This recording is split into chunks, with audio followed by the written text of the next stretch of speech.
Okay, so welcome everybody to our first virtual Big Rock or our first virtual Run Talk. I'm so used to saying Big Rock because we've previously been doing it at Big Rock Brewery, but I just wanted to say welcome to everybody. We're going to get started in about a minute or two. We still have a lot of people logging on. I'm just watching the number of participants creep up like kind of by the second here. Before we get too far into it, I just want to say to everybody, this is our first virtual Run Talks. We're kind of learning as we go, so we appreciate everybody's patience with us.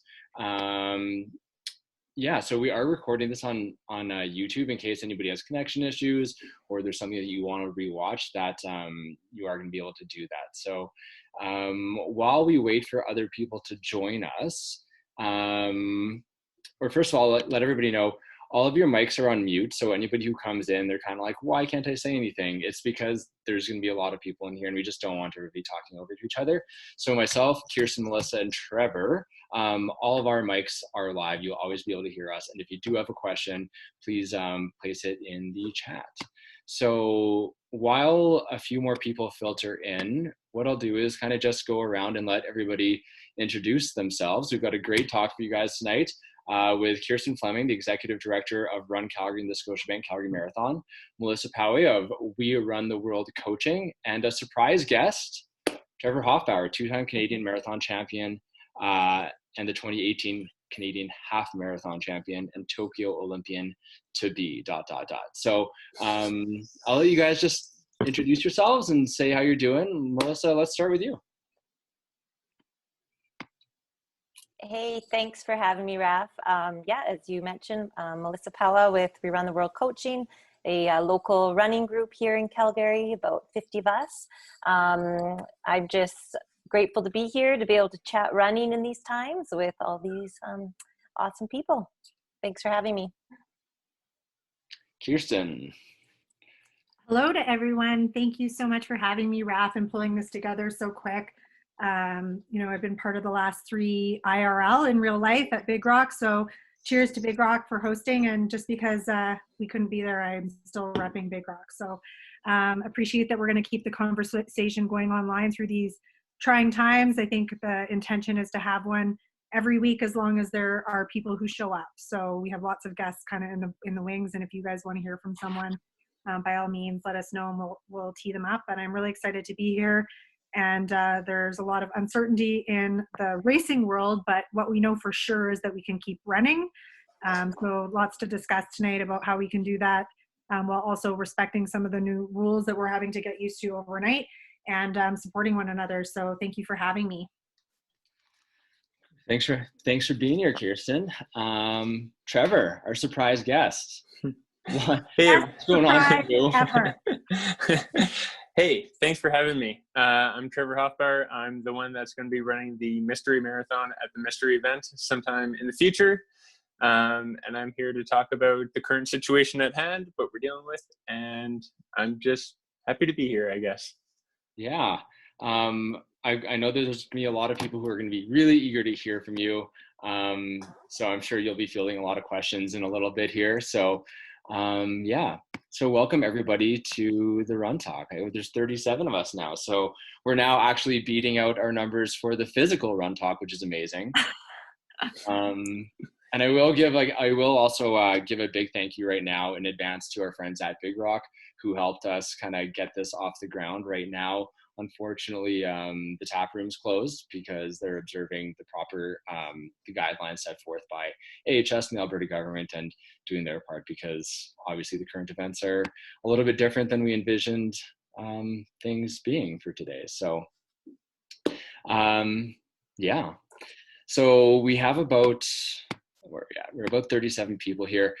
First of all, I just want to give a quick update on community and all the current events. As we know, COVID-19 has changed a lot of our routines, a lot of our run plans, a lot of our training and racing plans. I'm just going to kind of take this right off the top. One of the questions I've been hearing a lot, the most through our YYC Run Crew feed is it still safe to run outside? And we were just talking about this not too long ago, like right before a lot of you popped on. But right now in Calgary, in Alberta, in Canada, it is still safe to go outside and go for walks and go for runs, and the government is encouraging us to remain healthy.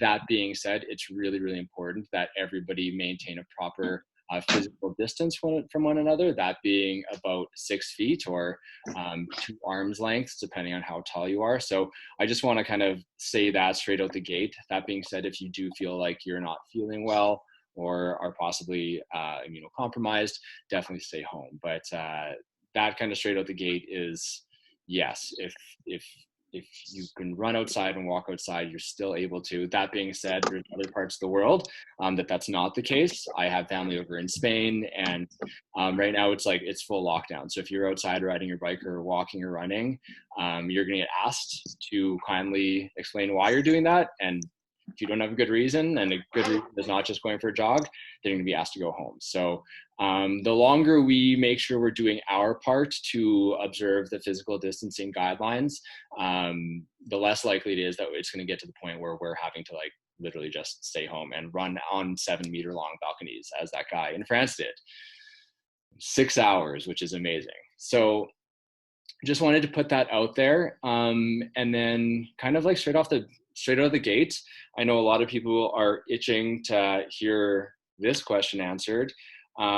Just an update on the Calgary Marathon and what Run Calgary's up to. So I'm going to pass it right over to you, Kirsten, and you can give us the DL. Thanks, Raph. I've been trying to get outside and run as well, and I'm lucky because I'm actually like not in Calgary right now. I'm at the cabin and I'm able to get out and run. I have to say it's really helping with my low-level anxiety, just as a human, and also obviously professionally. There's a lot of uncertainty, so I think it's such a privilege that we're still able to run because we A, can, and B, because our liberties haven't been taken away or stifled. So I would say that we can do our part by making sure that continues, by maybe exploring some new areas in town and letting the traditional pathways be for all of the people who might not know where else to go, and use it as an opportunity to get out and explore. Also wanted to make the point that our awesome race director, John Bird, who is also a retired pro triathlete and also a coach, he gave me some advice the other day that I really took to heart, and I want to pass it on because I was giving myself like a hard time about not working out last week and not feeling motivated to do much more than go for walks. And he's like, training puts a lot of stress on the body, and maybe you aren't recognizing that there's other stresses in your life right now, and that compounds. And when you have increased uncertainty around your job or maybe more responsibility at home because there's kids, that offloading something off of your plate or toning down the training is not a bad idea, just to give your body a chance, body, mind, soul, a chance to absorb the load. So don't be too hard on yourselves on the training front. From a Calgary Marathon perspective, we're still working full-time hours. I know a lot of people are maybe slowing down or there isn't as much to do, but we're not just planning for plan A right now, we're planning for all the letters in the alphabet. And I know Raph said that I was gonna give you guys the DL, but the DL is really what we've been saying publicly is the truth. We really just don't know. The current state is that we've been told by SENA and the city that the event ban on public gatherings extends to April 30th, and they're just waiting to see how successful we are in this whole experiment called social distancing, flattening the curve. We're aware that actually lengthens the time that we have to put into this to make sure that more people are safe. So, we recognize that May is looking less and less likely. We haven't been told that, but we're obviously preparing that that's like a very real possibility at this point. And so what that looks like is doing everything in our power to find another date. And we've been told that we are like one of the priority events that will have the privilege to be allowed to try and reschedule. And we're working with our partners, and it's really complex. And for those of you who both, read and commented and shared on my open letter to the RUN community, thank you so much for the support. But I do go into quite a lot of depth. It's a deep dive about the complexities of rescheduling a race. And it's just, there's so many things that go into it. So we're just trying to make the best decisions for each event, because we actually have 3 events starting on May 10th with Sport Check Mother's Day. And then obviously the Scotiabank Calgary Marathon. And then the last event of the spring season would be Calgary's fastest 10K in June.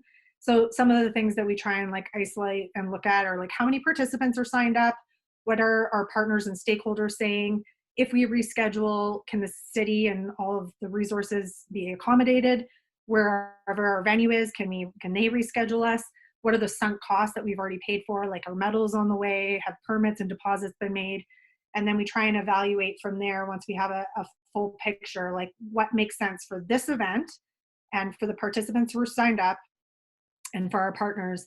And at the end of the day, we want the events to go on more than anyone. So I think anything that we can do to move the Calgary Marathon, I mean, we're really looking at a bunch of options and have some potential dates that we hope will work out. And right now it's just like a waiting game because the city isn't going to green light something when there is no end date in sight yet. So it's, you know, all of these events and race directors who are rescheduling for the fall, which in and of itself has some challenges just from a resource standpoint. There's only so many runners to go around. There's also only so many timing companies to go around and fencing companies. But in addition to that, that's kind of an arbitrary date. I mean, of course, we can't quite wrap our brains around things not being back to normal by September, but we don't know that that's the case. So there's a lot of leaps of faith that have to happen when you reschedule an event. So those are some of the conversations we're having. And really, I guess that's the best I can do on the Calgary Marathon update.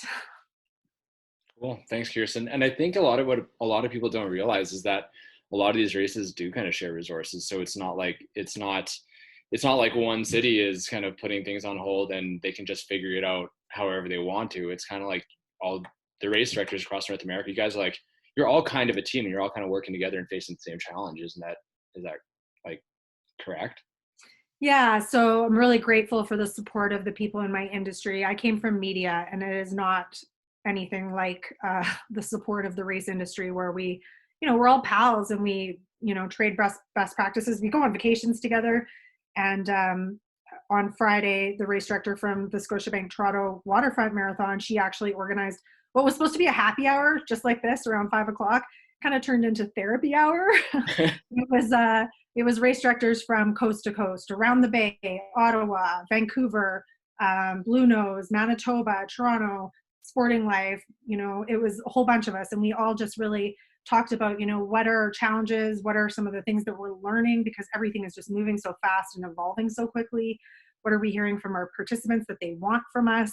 And also, like, if we're all looking at different weekends, making sure that we're not stepping on each other's toes, because not only are we drawing from the same pool of specifically marathoners in the country, but we all work each other's events. So it's like, well, if I'm going to have an event this weekend and you're going to have an event on this weekend, then who's in my control center? Because that's typically race directors from Regina and Toronto and Chicago. And then now they have to choose their, you know, runners are going to have to choose their favorite race, and race directors are going to have to choose like where they want to spend their time and talents when helping out. So yeah, it is really complex, but we're all in it together, and we kind of keep saying that. And I think, you know, it is a bit of a cliche, but it also does give me a lot of solace, like to know that, you know, we're learning together. And I do believe that we're going to come out more resilient, and the industry is going to require resilient leaders to lead it. So we're, you know, making sure that those conversations are happening regularly so that we can come out on the other side better than ever. Cool. Yeah, it's you know, I think we're all kind of rooting for you guys because we all love your races, and I think that there's a lot of people who were like kind of saw their years sort of derailed with, you know, starting with Tokyo and Boston, and it's just a lot of challenges for all of us. So we appreciate all the work that you guys are doing. And I read your piece in iRun magazine, and I hope that everybody else kind of has the opportunity to as well. It was in Medium as well today, which is pretty cool. And I think that does a really good job of really articulating the challenges that you guys are facing, because anybody who thinks that, like, you know, there's not a lot of running and racing. So I know for the race directors, it's all often a huge labor of love. And it's something that, you know, it sucks to have to make any decision where, you know, we have to kind of change our plans, but we know it sucks. There's a lot of really cool, like, one of the things that I've really noticed over the past little while in Calgary is, like, all of a sudden when we sort of got hit with this there is this great big trend towards like Instagram live classes and all these really cool opportunities for people to continue to train. And even though all of our plans are sort of derailed, you know, it's not time to give up. And I personally find that training provides me with a lot of structure throughout the day. So I'm like training more than ever.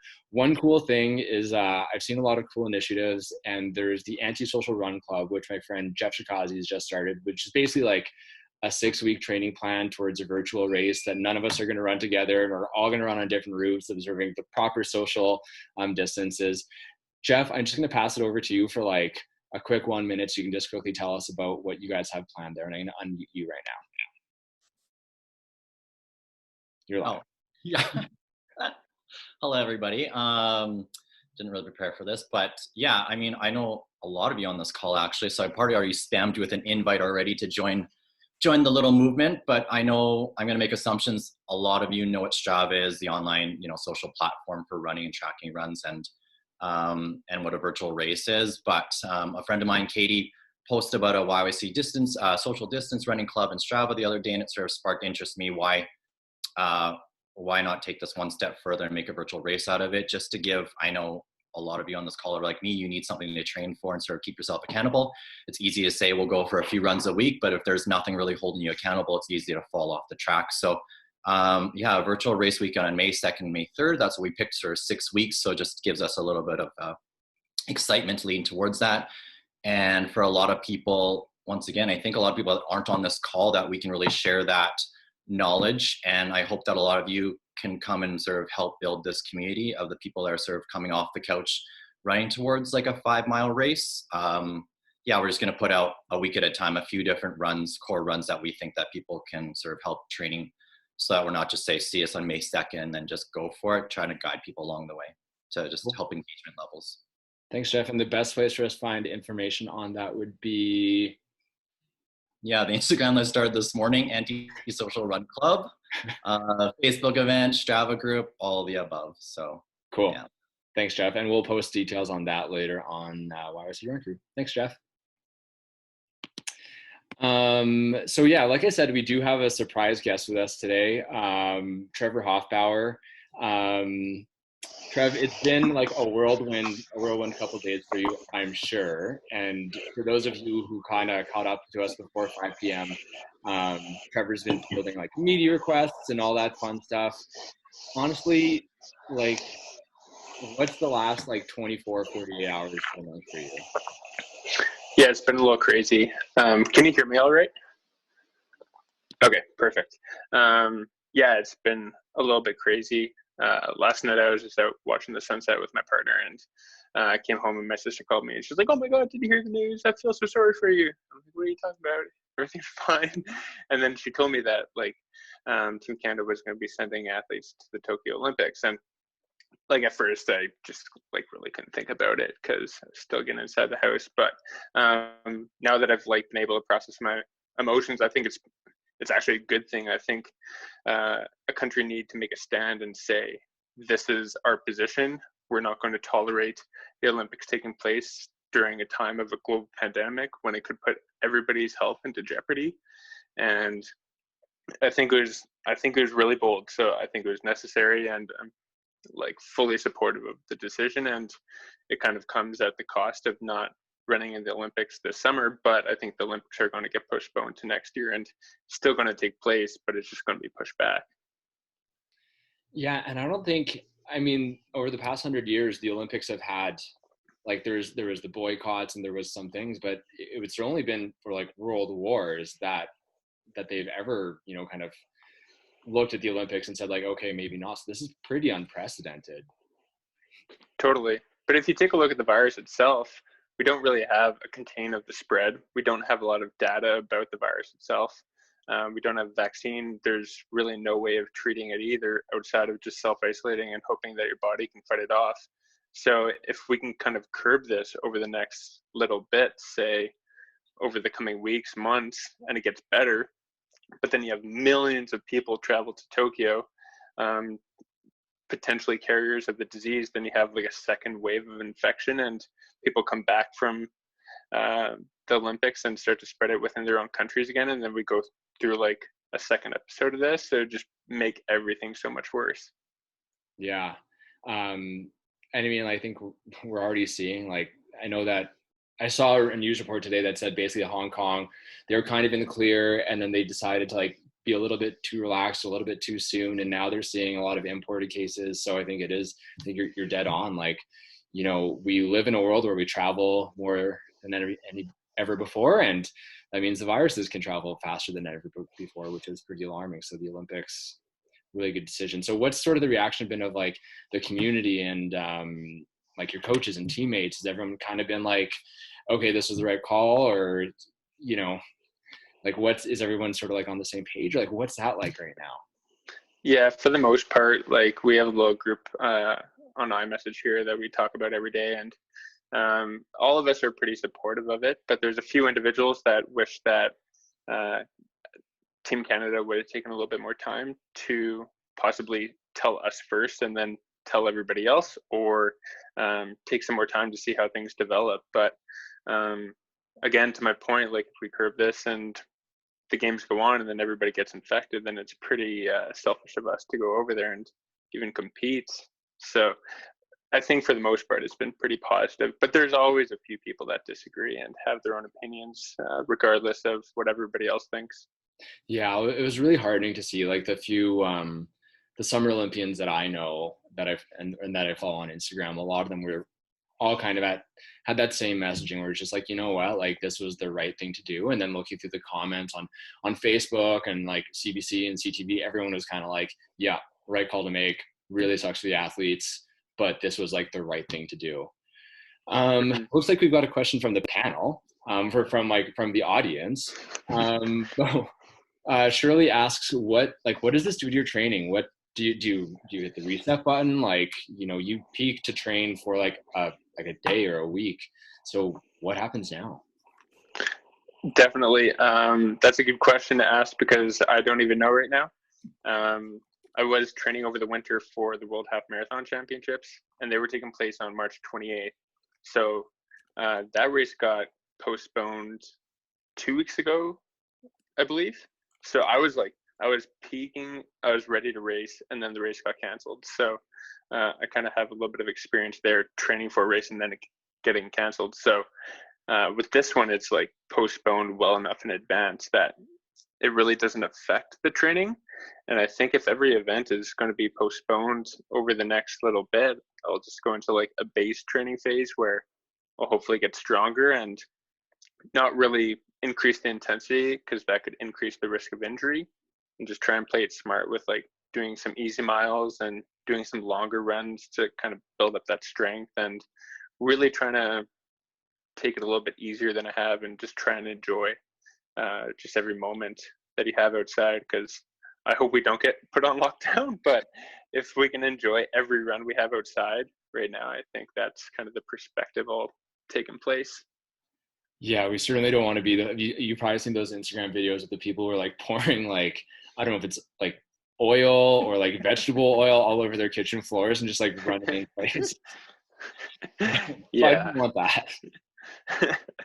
Oh man, that'd be wild. That's not happening in our house. No. When I saw that, I was like now you have to clean it up. And Shirley was like, well, they got plenty of time. So I was like, this is true. They probably have plenty of toilet paper to clean up too.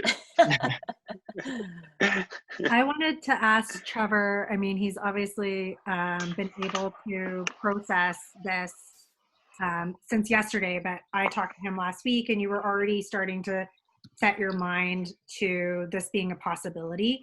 Can you take us through just the last couple of weeks since you were named to the Team Canada for the World Half Marathon Championships in Poland one day and then they canceled it the next? And then I guess just like even around your frame of mind around like what the Olympics means to you and this as part of your journey. Yeah, totally. And to that point too, like there's so many races out there that you can participate in, and there's so much time that we have, and like your love of the sport right now might change from what that love is going to look like say 6 months, 12 months down the road, right now is a global issue. And I think we all need to be understanding of what's currently happening. And then from there, just kind of look forward towards the next event, whether it be like a social 5K or a competitive 5K or like the Olympics. Every race has a value to every individual. And for individuals to play up one event like it's the end all be all of events, I think is kind of the wrong way to look at it, because everybody has their own Olympics in their own mind. And as long as you can focus on what's important to you and what you want to get out of every day, and how that's going to change you and help evolve you in your future opportunities to race, I think you just need to take a look at the big picture of things and really appreciate the current moments that you have. Cool. Anybody else have questions for Trevor? You can feel free to ask away in the chat. I'll leave it there for a couple moments. All right.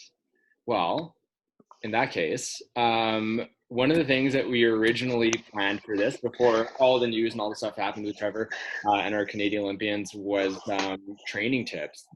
We did a couple of Ask Us Anythings on the wire through our Instagram feed over the past few days. And we have a few questions. And Melissa, I'm going to tee you up here. First of all, I'll just ask you, like, you can talk a little bit about what your training has been like, and then we can go through some of the questions that I've seen kind of coming through, and then we'll continue to open it up to you and Trevor to talk about training, since you guys are literally the experts. So what's your training like now? Sure. I mean, very similar to what Trevor's saying is that I heard him speak this morning, and I loved, he said, he's running for fun. And I thought, if Trevor can run for fun, we can all take that advice to heart. And just one of the things I always ask my clients is, why do you run? And that was long before this situation presented itself. And honestly, the answer I don't think I have ever heard is for the race result. We run because it gives us better quality of life. We have the most beautiful community here in Calgary with running. So why do we run? It's for our mental health. It's for our physical health. It's for our, emotional well-being. And yes, racing is amazing and it's fun to have those goals, but they will be there again. And so, like Trevor, I'm taking a bit of a step back with my high intensity running, and I am having fun with it and doing things that I maybe wouldn't have been able to do in a regular run training build-up. So that's kind of the approach I'm taking right now. So then what tips would you give to other people? Like, do you think we should kind of and I know we're kind of keep going, but should we just, especially with the virus going, should we reduce our intensity? Should we go on long runs? When there's no structure, or no date? Well, there's a lot of these virtual runs popping up, which are fun motivation to keep training. I know I'm in talks. I mean, Kirsten, you've been involved in this talk on a run initiative with, getting the community together here in Calgary in the hopes of raising money for research for a vaccine for COVID-19. And so you'll see that come out in the next few days. Look for Novid 20 on Strava. Just things like, maybe don't put so much pressure on yourself for crushing your workout. Maybe, remember, run for the love of running is my advice, because running really is an amazing way we're all facing anxiety here. This is affecting every single person in the world. And so we're pretty lucky to have this outlet. And currently we're still able to run outside. So let's respect those two meter rules. So we don't get that taken away anytime soon, but just really kind of step back and reevaluate why you do this. I mean, not all of us are going to the Olympics. And if Trevor can have that viewpoint, I think we all can adopt it as well. I think we could probably all, take that as a cue that we can kind of chill out a bit. But I mean, and I don't mean stop training or taking your running seriously if that's what motivates you, but just kind of recognizing that, like Trevor said, there will be another race to train for and to peak for. And I mean, he's experienced the ups and downs of peaking, we all have, but so maybe, and don't put so much pressure on yourself right now. Cool. If the workout goes sideways, it goes sideways. All right, so I got a question here from Haley for you and Trevor. Any best suggestions or resources for runners who are injured now and don't have access to swim or bike opportunities? Melissa, I'll let you take that. Well, I'm sorry, but I missed the last half of the question, Raf. Yeah, any best suggestions or resources for runners who are injured and don't have access to swim or bike alternatives? So I guess that even for like, you know, multi-sport athletes or maybe, yeah, who injured runners who maybe have knee issues or not, what are we doing if we can't like swim or bike? So, I mean, I am a very conservative coach, and my athletes can attest to this. If you're injured, I say rest. And so I know that's not the best, what people always want to hear, but if you're truly injured, this is a perfect opportunity to take the rest that you need. I mean, there's other options such as, you know, yoga and stretching and rolling, those kinds of things.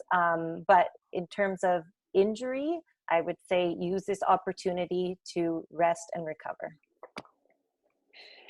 Totally, I would fully agree with that. And I think if it's a skeletal injury, then definitely sit down a little bit and rest up, because those unfortunately just take time. And if it's a muscular injury, you can kind of work around that a little bit more. But stretching, yoga, Epsom salt baths, they're great. Definitely getting a high quality of sleep and taking fluids, eating the right foods. I think those are all things that he can do, and it does suck that we don't have those resources like swimming pools or stationary bikes, treadmills right now, but you just got to work with what you got. Yeah. Oil. Yeah, on and the if you floor. can get outside, go for, and if the injury doesn't prevent you from walking or hiking, just get outside and do something like that. Cool. I got another question. This one came to us via Instagram. And it's good to kind of reground in this every once in a while. The question was from MCE Chaser on Instagram. I just started running again. What are some tips for those of us getting back in the game? So, I mean, this is kind of a back to basics question. Mm-hmm. Like if someone hasn't really, I think we ask a lot of questions for like the people doing their 10Ks or trying to PB in the half, For but sure. what if you're just starting from basics? Yeah. I'll jump in here. I mean, I do find a lot of people, especially if they have been runners in the past, expect that they're going to jump back and they want to start back where they left off 2 years ago. So, but that's not the case, right? It's one of those sports where you need to build up your muscular endurance again, as well as cardio. So I would say start small, start 1 minute on, 1 minute off. And if that's easy, next time try a bit more, just to, you know, so that you don't risk injuring yourself and that you don't overdo it too quickly. The progression, if you're consistently doing runs, will be quick. Cool. So we got another one from the audience, from Andrew. Andrew, Kirsten, this one's for you. I'll read it out and you can just respond. With the increase in virtual runs and attempts to digitize, how do you see the trend in physically distant running impacting the future of big running events? Helpful, harmful? And that's a good question, I guess, if you look at like things like Strava and whatnot. Like, what is that? Is that something that's on your radar? I know you guys you did a virtual run last year. Tell us more about that.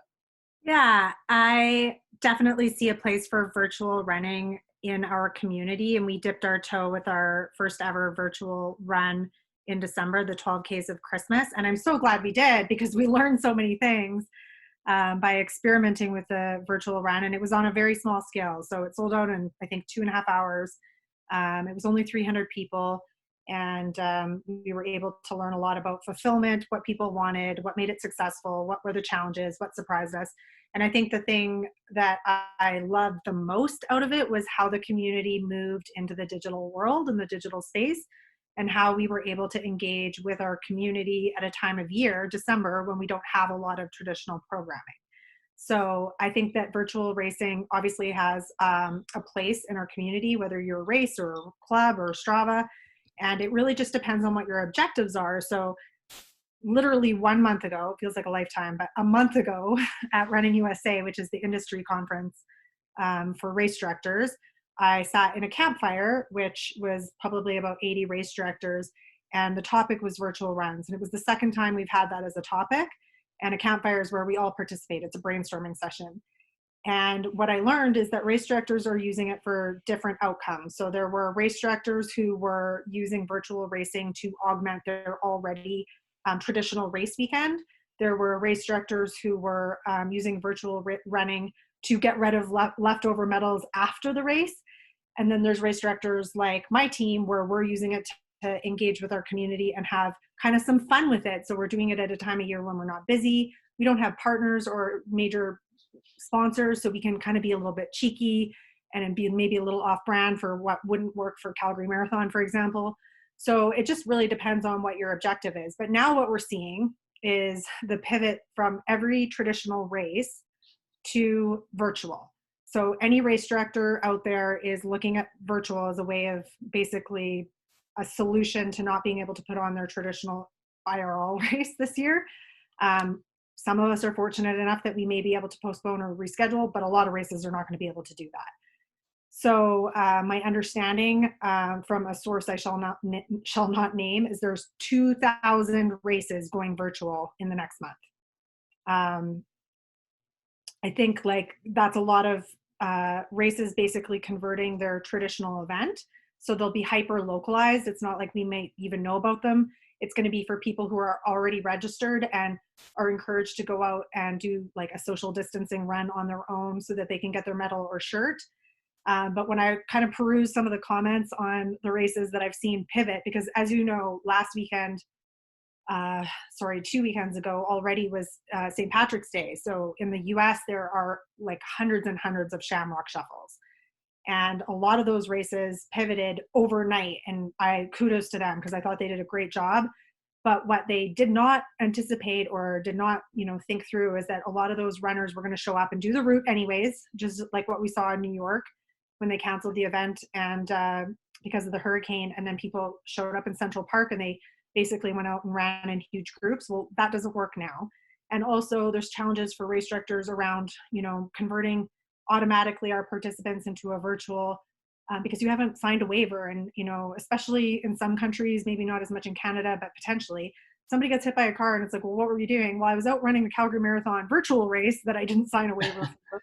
We could find ourselves in some legal trouble. So to be honest, like it is a quickly evolving conversation, and I'm actually hosting a Zoom like this tomorrow for a bunch of race directors to talk about this, amongst other things. And I'm also, they've never even heard of virtual runs apparently in Sweden. So I got asked by the Federation of Sweden Athletics to host a virtual race camp about virtual runs for race directors in Sweden. So let me tell you that this is on the mind of every race director. And I think the other complication is trying to understand the threshold from our runners. Like, is this something people want? How can we make sure that it is a positive experience and that we also, are making sure they're not coming to one spot at the same time to pick up packages?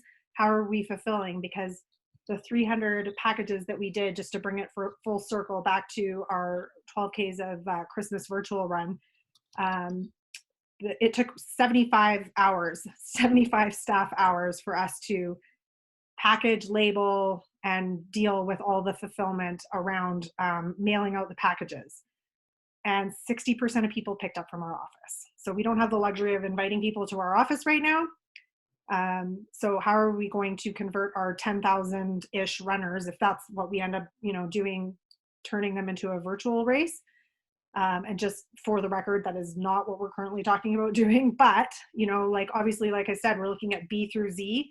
And if that's the case, like, how are we fulfilling that when we can't have people coming into one space together? So I think there's going to be room for it. I also think at the end of this, just to come back to your main question, is people are going to be desperate to get out and run together. That's the beauty of racing, and that's the beauty of run crews like YYC Run Crew, is that we get to do it together and it's a collective.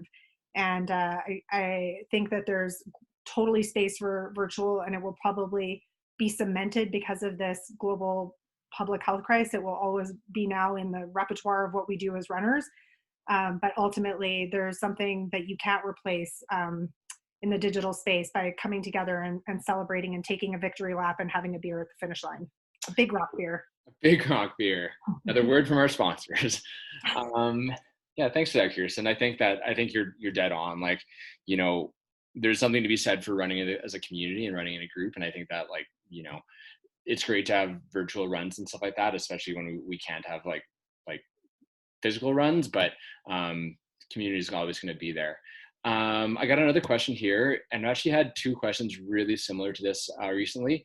One was from Jake. Oh, actually, they're both from you, Jill. Okay. What would you guys recommend? This one's more for Melissa and for Trevor. But what would you recommend for people who are intimidated by set desired paces for training runs? And I'll elaborate on this because I even kind of feel it myself sometimes, but I'll look at like a set pace for a tempo run or for intervals, and it says like, 3:45 per kilometer or whatever, or 4 minutes kilometer for 20 minutes, and I kind of like get this almost like this race anxiety before I go into my training run where I'm like, well, shoot, like I've never like that pace is kind of a stretch. I mean, do you guys experience that? Is that a thing where you're kind of like intimidated by a workout, and how do you deal with it? Well, I'll answer this, but I think I'm going to use Trevor as an example because he ran in the trials without a watch and didn't even know what pace he was running, and it seemed to go pretty well for him. And I think with sometimes we do get our heads so wrapped around paces that we actually underperform. And, a few of my clients I have strictly for this very reason, they get anxious when I give them paces that they run all their tempos on effort. And you know what? They always perform way better than if I prescribe them paces. And so that's one suggestion I would give to somebody who gets anxiety about, crushing a workout is that, or they go in with the idea that they're going to run it on effort, and then, they can look at the data after if they want. Yeah, I think those are very strong points to make. To add to that additionally, I know some individuals do get anxious over paces, but some individuals do like having those kind of target goals. But if you are one that does get anxious, and I used to get anxious about those paces, so I took it off my watch. I didn't have to think about it anymore, and I went more off of feel. A coach that I had at the time, he was able to kind of opened my eyes a little bit more regarding that, and he told me just straight up, hey Trev, there's so many variables to consider. Like, is the route that you're running on flat or hilly? Is it windy out? Is it warm? Is it cold? How does your body just generally feel on that day? Is it fatigued? Is it feeling really strong? So if you consider all the variables and take a look at the big picture of what the day is presenting to you, it can allow you to perform a little bit better in that workout. And say if your set pace is 4 minute kilometers, 4:01 isn't bad. If you're 1 second off, you're not going to lose fitness from that. But if you're 1 second faster, then that's great. But if you're one that's always setting these paces for yourself or having these expectations with paces, even if you're a couple seconds off, as long as you put the effort there and as long as you're doing your best, that's where you're going to get the best results for your ultimate goal down the road. Yeah, I like that. I had one advice from a girl who I'm good friends with here and locally, and her coach had given her advice is to not get too worked up about the highs and the lows of training. So, and I love that advice, because don't get like, celebrate a workout that goes well, sure, but don't put too much emphasis on any one workout as well. Good to know. I think that was actually, I kind of have been playing with that this season as well, just like switching to going by perceived exertion as opposed to going by like, a pace zone. And I've found it to be really beneficial as well, because like your body doesn't really know or care how many minutes a kilometer you're doing. It knows what effort it's doing. Yeah. And I found that that's really helped me as well. Mm-hmm. Yeah. And I mean, come race time, people always forget. Yeah. They're like, how am I going to hold this for a marathon? You forget you're not tapered. You're not in the race mentality and mindset as you are, when you're out by yourself training. And so I think that too needs to be considered too. And definitely a taper goes a long way. Yeah. I think one of my best half marathons ever came during a week where we were doing this like stair challenge for Run Crew. It was like 3 years ago, and it was how many times you can get up the Glencoe Club stairs in 20 minutes. And I had a half marathon on the Sunday, and I tried to do like 10 times up in 20 minutes on the Tuesday, and just like cooked my legs. Didn't do anything between then and the race, and just like threw down like my first sub 130 half marathon. And I think, Melissa, I think you were like, you congratulated me on Instagram, being like, welcome to the sub 130 club. So it's funny. Oh, that's funny. Oh, I forgot to add in one more variable. So a lot of individuals that are in this chat right now probably live in Calgary, and Calgary, you're at 3,000 feet. So Yep. a lot of times when you are going to go race, it might be down in Toronto, it might be in Vancouver, it might be somewhere where you naturally get more oxygen, and that is going to give you a little bit of performance boost on race day. So if your goal is to run a 130 half marathon and you know the pace that you have to hit, be content not hitting that pace in Calgary because you have the altitude to deal with. So you are going to be running a couple seconds slower per kilometer as a result. So it's always okay to run a little bit slower in Calgary because you're going to be running just fine on race day when you're down at sea level. That will always be my excuse from now on. I'm like, well, I'm in Calgary. It's a good excuse. Got to pick your races strategically, Raph. Yeah, really. Cool. So there is actually, I'm gonna let everybody on here know right now, there is also a function. If you go down to participants and hover on the bottom of the window, you can actually raise your hand if you do want a question and you're desperate to be on video. You're welcome to raise your hand, and I can unmute you and you can ask the question yourself, or you guys can continue to ask the questions on the chat. And right now I'm actually gonna pass the mic over to Haley to ask a question. Hills? Amazing. Hi, everybody. So I know like there's been a lot of people training for spring races and then have started to worry that they've done this like huge buildup. And now that they have like nothing to like use it for, I guess, so to speak. So again, like there's been a handful of people have reached out to me even with things like Boston. And like, do you still keep, like, obviously you can't keep going with that intensity, but you also don't want to lose all the progress you've made. Is there like any tips, like workarounds with that? Trevor, do you want to jump in or do you want me to go here? I'm easy. Yeah, if you're ready to roll, I'm still thinking here. Well, I would say like one thing I've asked, and I'm going to take more of a different approach. One thing I do ask some of my clients when they feel like they've wasted this build, my question back to them is, have you really wasted it? You've bettered your fitness, you've bettered yourself. Is it really is all lost? And I think in every build, you build, peak, and then you're kind of starting off in a better place for your next build. So I think if you carry on, kind of like what Trevor said at the beginning, he's pulling back his intensity. I would recommend doing that if you've peaked for a marathon right now. Your volume is likely high, so you're probably more conditioned to run a little more miles. So I would continue running some miles, but just reducing the intensity. That would be my advice.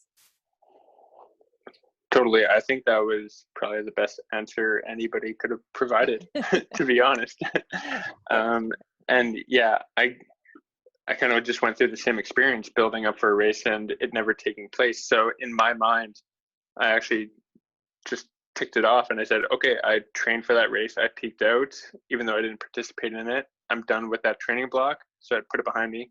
And now I'm preparing to get into another training block, just for the fun of it. So even though, like, say, Boston didn't happen, I think there's a lot of positives that you can take from your experiences through your training block and use it towards your next training block. And hopefully you can utilize, not only would it be an equivalent fitness to where you're at right now, but probably an even better version of yourself in the fall. That's a really good way to look at it. I mean, I feel like coming out of winter and coming into this, it's gonna be a lot of consecutive great training blocks, but it's a good way to frame it. And I think that you can see that, like, you can see that fitness build over time. And it's hard when you kind of like sit back and just like look at what you've accomplished, even if you're not racing. Sometimes it's important to kind of like sit back and be like, oh, you know what? Like, I am gaining this fitness. And like, when the time comes, because it will come, like, I'm gonna have all this in my back pocket, which is a good thing to remind yourselves of. Thanks for asking that question though, Haley. I think that's a question on everybody's mind right now. All right, now I got another question. This one back from Jeff. So Jeff, I'm gonna throw you back onto the spot here and pass you the mic. Go ahead. It's a question for Kirsten.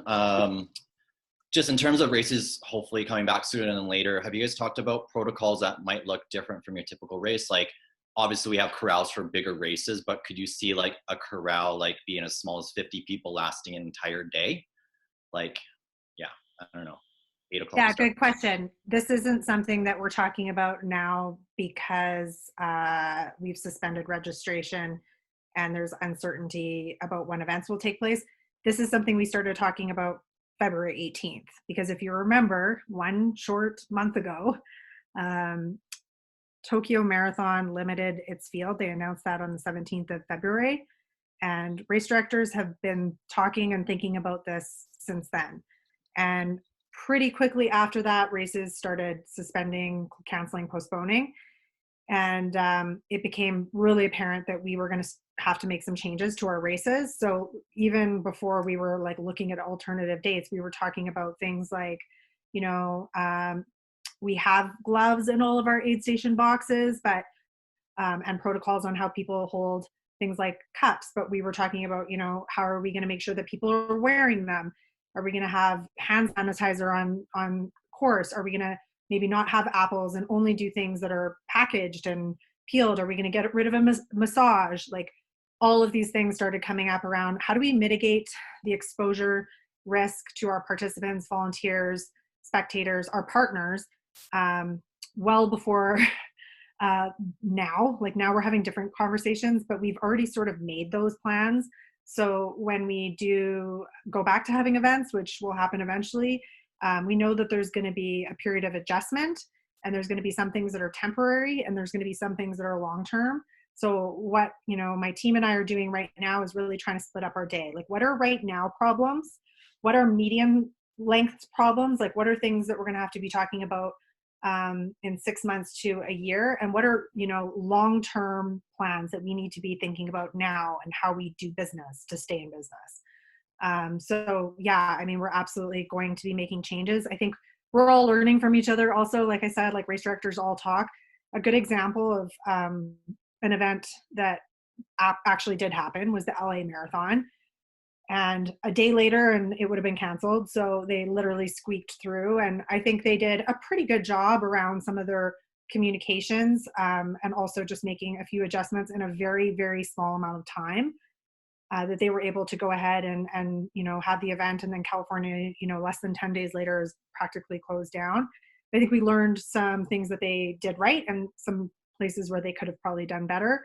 And now we have the luxury of time to all kind of put our brains together and figure out what it looks like going forward. Cool, thanks, Kirsten. Now we got another question from Murray. Asked us a little bit earlier, so I'm gonna keep the mic on you for a quick one more. For someone living in Alberta, would a virtual race, Northern Alberta, would a virtual race likely mean completing a 42.2 distance anywhere? You know, hopefully the marathon's still on. I think it is, just it may not be the same date. Like, we don't know yet, but how would you respond to that? Yeah, so first time marathon participant, Murray. So congratulations for even getting this far, because I know you're probably well into your training block. And it's probably pretty difficult to stay motivated, especially as a first time marathoner, to know that that goal race is a moving target at this point. So yeah, thanks for tuning in, and good luck with the rest of your training. We hope that we'll see you at the start line, whenever that might be. But I would say right now, like, we're really talking about plan B being a reschedule. So we hope that you'll join us on the new date. And what I've said to people coming from out of town is that you need to make the decision that's best for you and your family. And if that means traveling internationally, maybe you need to make, you know, some decisions now that might include like canceling flights. And luckily airlines are being really, really flexible. And also just know that if you booked at our host hotel, you can still cancel with no penalty up until like 72 hours before. So it sounds like if you're coming from Northern Alberta, you'd probably be driving, and you might not have urgency on a decision around accommodations or flights, but just on what you should do with your training. And I would say keep training. And all the advice that Trevor and Melissa gave was fantastic around maybe just like listening to your body, not pushing yourself as hard, and still trying to follow some sort of routine and plan. And then ultimately, if, you know, we ended up having to go to plan M and it was just a virtual race, you know, that I kind of always make the assumption that everyone kind of knows what we're talking about when we say virtual running, but I'm learning that not everyone does. And really the virtual run is just what you said. It's running the race in its entirety in one portion, but anywhere that it's accessible to you, and still being able to celebrate your accomplishment with the people closest to you. And, you know, we would still send you your medal and t-shirt if it ended up going in that direction, so that you still can count the accomplishment, because it certainly is one. It's probably more of one if you're running it by yourself in Northern Alberta than it would be on the course where you're carried by the crowd and have the support of aid stations. So I wish you the best in all your training, Marie. Yeah, and I think that's one thing we saw last year, which was really cool for Seaweeds participants at the Lululemon Seaweeds Half Marathon. They had the virtual 21.1K. There was a cap on it, and they got the same medals that everybody else got, which I thought was really cool, because for some of the races that are really hard to get into, you're able to participate still. And, you know, looking into kind of our new reality here, this may only resonate with those unfortunate souls who happen to be triathletes as well. But Ironman is launching a VR platform, which none of us know what it means, but they have this Ironman VR, which is going to, I feel like it's going to be a combination of Zwift and Strava and Garmin Connect and all those things. And they're actually going to have qualification spots for the Ironman 70.3 World Championships in New Zealand, based on results from the Ironman VR, which kind of like I don't get, because I don't see how it works for swimming, and like biking and running I can kind of wrap my head around, but like is it okay if my transition time is like a day because I don't get into the pool to like, you know, a day later? So it's really interesting to see the new kind of this reality that we're living in. It's kind of like this weird episode of Black Mirror combined with like fitness, which would probably be the most boring episode of Black Mirror ever, because it'd be like, we'd all watch it. We'd have an audience of at least 45. Yeah. It wouldn't make Netflix. It'd be on Amazon Prime, like buried deep within the depths that we would just see. I mean, to your point, Raph, I think like what we know is that out of times like this, innovation is created and industries change and things are disrupted. And that's a great point, like around what Ironman's doing. And I think, you know, running is always going to be around, and it probably needed a little bit of a shakeup. And I would be very surprised if we got on the other side of this thing and there wasn't a boom, because of all the people that are just like reconnecting with the simplicity of being able to go out and for a run. What I hope is that all of the race organizers are still there to be able to be a part of that story when there's an opportunity to have races again. But I think we'll see a lot more runners, and now we have a little bit of time to also figure out how are we going to service those runners when the page turns on this chapter. Yeah, and hopefully it'll be turning sooner rather than later, but who knows? So I got another question here that I'm going to address. I'll read it out. What advice do you have for newer runners or slower runners who want to run, but they feel they don't have a place in the run community because they aren't concerned with being fast or finishing long distances? How can we support all types of runners? I'm going to ask this question because it's something I'm pretty passionate about as well. I think that community is the backbone of run. And I believe that, you know, every runner should feel like they have their own place. I think that things like Kale Trails are super cool because, you know, they do bring all of our collective run communities together. And I know that there's run crews out there that are quicker paced. Trev, I think you're on. I'm just gonna move Trevor here, sorry, man. There you go. You know, the biggest thing, like when we started YRC Run Crew, formerly like the Tuesday night run club 9 years ago, it was kind of this scrappy hodgepodge group of runners. But one of the things that we noticed that really changed was when we kind of gave it its own brand and its own identity. And I think that there's runners out there, you know, whether your tempo pace is like a 3:30 minute kilometer or a 7-minute kilometer, I think that running is something that belongs to everyone, because all you need is 2 feet and a heartbeat. You don't need to have like a spin studio or props or anything like that. You just need a pair of shoes. So anybody who's looking to like start their own or who wants to create that community, I just say like, honestly, I say like, start with an Instagram profile, start with like a Facebook page and a Strava group. Like a logo helps, but it's not necessary. A name is a game changer, and create a community, because if you look at other cities like Vancouver, or Toronto, there's a lot of run clubs. And I think that one thing that Calgary is ready for, as much as like YRC Run Crew is like kind of our baby, I think it'd be amazing if 2 years from now there was like 15, 20, 30 run crews, all with these like really, really strong, passionate identities, because that just means more people running. And more people running means the world is a better place. Lots of endorphins to go around in that case. Who aren't sure about how to join, like they're intimidated to join one of the existing communities. Oh, say I got a question, a physical question here for some. If someone's, what was that? What about people who feel intimidated to join one of the existing communities? Yeah, someone feels intimidated about joining one of the existing communities, I would say definitely reach out to that run community and say, like, I think that there's a gap in your offering, and I would like to help that. I think as we get into summer and as we get out of this, one thing that's really cool to see, I think Kirsten, you posted about it the other day, was this kind of like back to basics fitness lifestyle. I think, and I hope there's gonna be a lot more people running. So I would hope that, you know, when we're running as a crew together as YRC Run Crew again, I would hope that we have the resources and the people to support like the entire range of paces. Because I know that you know, especially in the wintertime, it gets whittled down to like a hardy few people who are crazy enough to go for runs in -30, which happens to be like a very specific group. So okay, we got a couple more questions here. I might, okay, so from Andrew, maybe a wrap-up question. For each of you hosts, guests, you two, Raph, what are some of your favorite online resources currently for running communities /running/community /time wasting, and where can we find each of you online?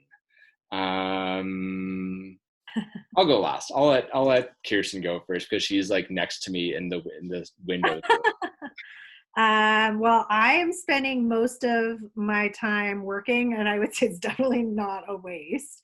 But I would say that my current running resources are typically race director related, and I'm just following like running and events and marathon as Google alerts, so I kind of get a cross range through that and flipboard of just what's happening in the industry and what's happening with races. And that's where Raph was saying, I posted an interesting article that was in the New York Times, just a snapshot of really people running all over. And it gave me a lot of hope that, like I said, we're gonna have a bit of a renaissance for running on the other side of this. You can find me both on Instagram and on Facebook, which I feel like is also having a renaissance during this public health crisis. I spent more time on Facebook in the last week than I had in the last 5 years. But essentially, I'm at Kirsten Fleming, and also just Run Calgary and Calgary Marathon is where we're posting all of our event updates. Thanks for the question, Andrew. Melissa? Well, as you know, as you spoke to building your own little community, I've built my Run the World coaching community, and we have our WhatsApp group, and we're always chatting on there and encouraging each other and motivating each other. And to that other question that was just asked about being intimidated to join run groups, you know, one thing that I do want to say is I've been involved in a lot of various communities, and the run community is so welcoming. It does not matter what pace you run. There is always somebody else running your pace. And I always say there's always somebody slower and there's always somebody faster. Even Trevor can say that there's probably somebody faster than him. Do you know what I mean? There's always somebody slower and there's always somebody. So don't be too intimidated by it. I think just try it and just reach out to some of these groups. I mean, mine's Run the World Coaching on IG, and I'm CML Run YYC. There's a ton of clubs, inviting clubs in this city. Trevor, your turn. Yeah, for my running resources, I don't take a look at too much, to be honest. I do coach a few athletes, so I dig in pretty deep to the Daniel's Running Formula book, but there's a lot of numbers, and it's probably going to be pretty dry for a lot of people. But that's what I go to, and then also through Twitter, I follow along with CBC Olympics, and Athletics Canada, and TSN, ESPN, stuff like that. You can find me on Twitter at Trevor Hofbauer, and then Instagram is at Trev Hofbauer. Sweet, thanks, Trevor. Okay, I guess it's my turn. Online resources. I mean, right now I'm a little bit like a media fiend, just like getting everything from everywhere. But for sports, CBC Sports, and then obviously like Sportsnet when there's something relevant, which there's not right now.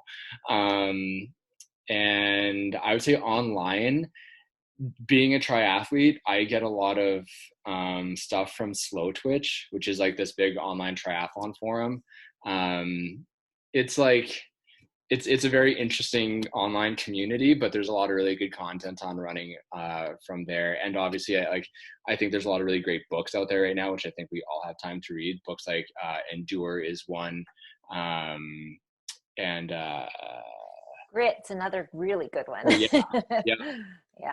So there's some good books out there. I'll definitely post some more run recommendation books shortly. And then also my own personal plug, everyone can find me at Raf Lopez, RAFLOPEZ on Instagram is probably where I am most active. And then you can read my blog at shutuplegs.org.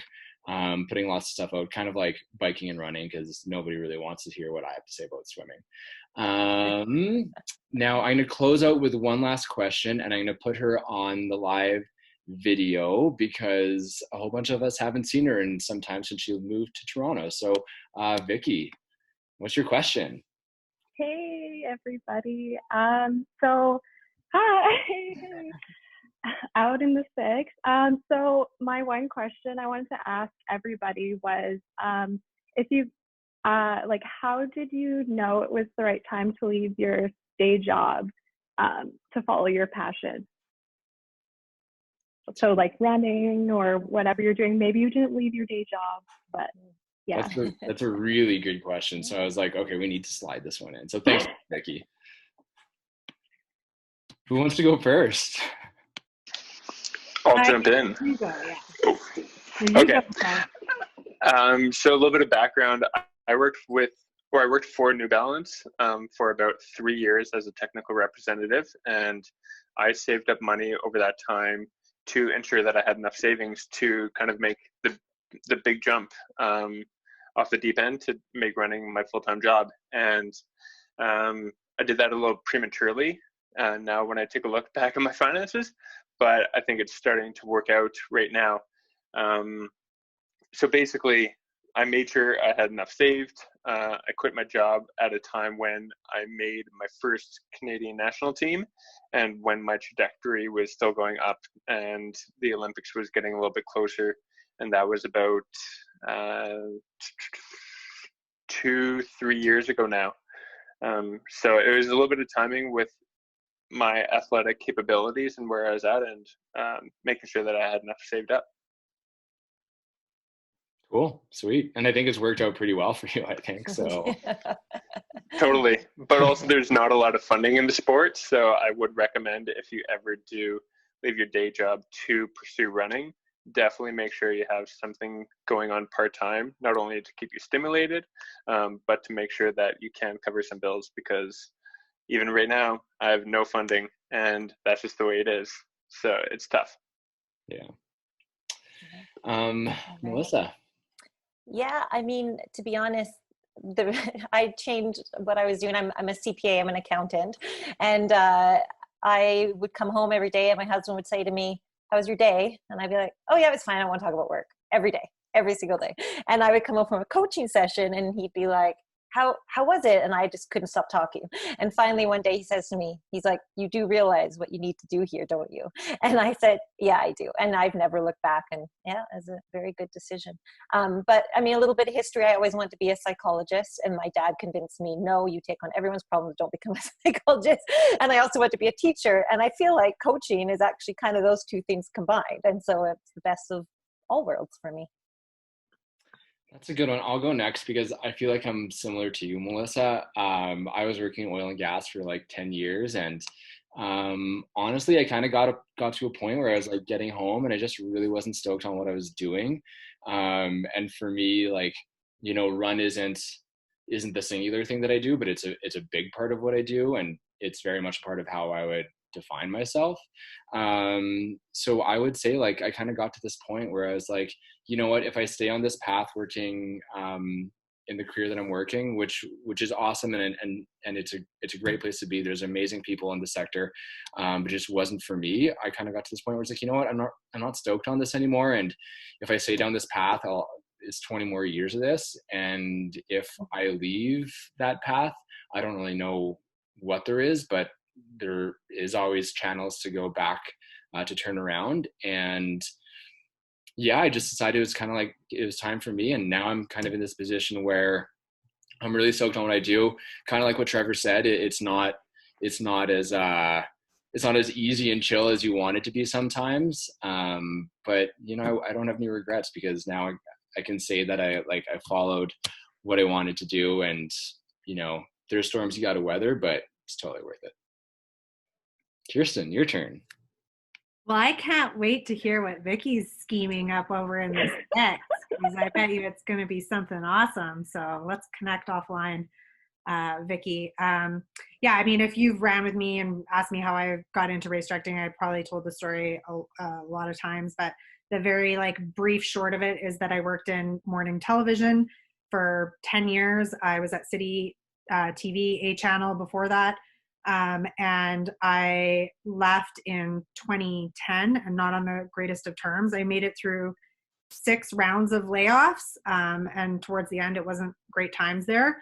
And essentially on a Friday, I was told that on Monday I was no longer on air and I was going to be a producer, and that I would basically just shut up and take my new role. And if I didn't like it, there was someone younger and prettier who would do my job for less money. Direct quote. I had already really been thinking about getting out of that business, and I decided that I was not going to be treated that way. And I went in on Monday and demanded a package, and I'd never looked back.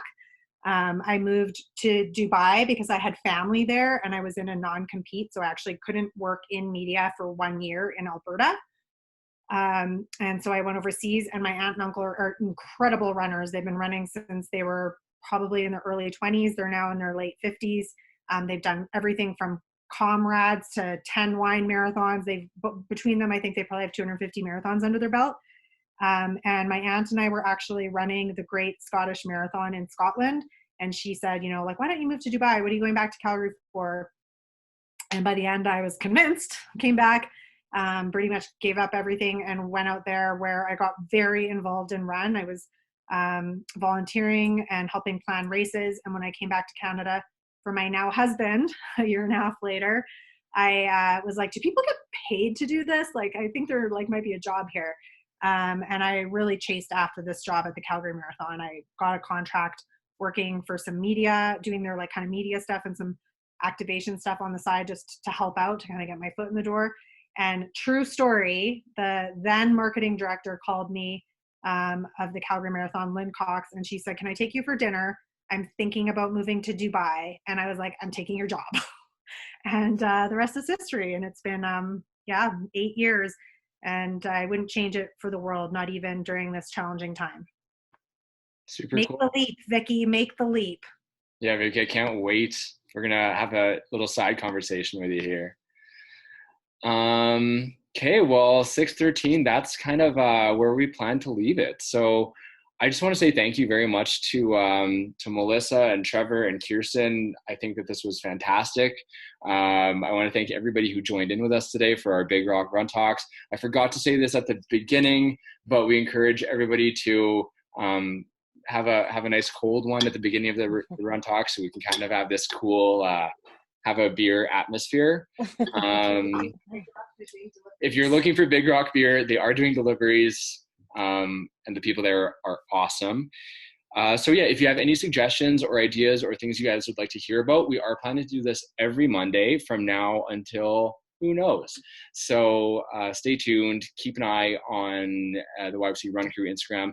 Definitely follow the wonderful people who were featured here today on Instagram as well.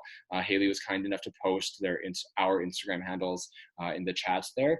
And I just want to say thank you very much to everybody. Thanks, Raph. This is great. Virtual hugs, everyone. Thanks for having me. Stay healthy and stay safe. Bye. Be distant from each other too. Keep that distance. So sweet. See you guys. Thanks, everybody. See ya. Yeah.